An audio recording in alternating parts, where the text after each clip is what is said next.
నిన్న రేవంత్ రెడ్డి ముఖ్యమంత్రి అందరినీ షాక్ చేశాడు కదా, నన్ను షాక్ చేయలేదు. ఎందుకంటే నాకు ముందే తెలుసు ఆయన బీజేపీ, మోదీ, ఆర్ఎస్ఎస్ ఏం చెప్తే అదే చేస్తాడని. ఆయనే నిన్ను క్లియర్గా చెప్పాడు.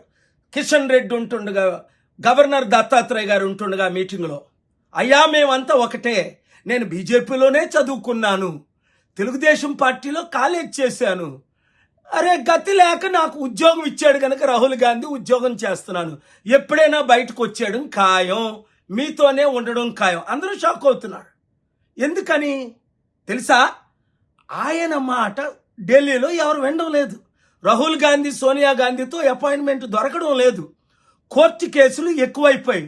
ఆయన మా మంత్రులకి, వీళ్ళందరికీ మంత్రులు పదవులు ఇవ్వమంటే కాంగ్రెస్లో మంత్రులకు పదవులు ఇవ్వలేదు. అందుకని ఈయన సిద్ధపడిపోతున్నాడు. ఎందుకు?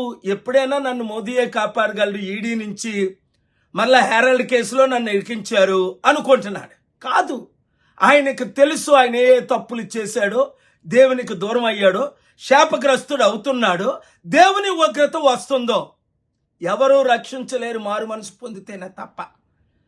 మోదీ గారు వచ్చినప్పుడు మా పెద్దన్న అన్నప్పుడే నేను మాట్లాడాను కదా. ఇప్పుడు ఇంక వీళ్ళెవ్వరినీ నమ్మలేవని మీకు అర్థమైపోయిందా? ఇప్పుడున్న వాళ్ళందరూ ఆర్ఎస్ఎస్, బీజేపీ, మోదీ ఏం చెప్తే అదే చేస్తారు ఈ రాజకీయ నాయకులు అందరూను.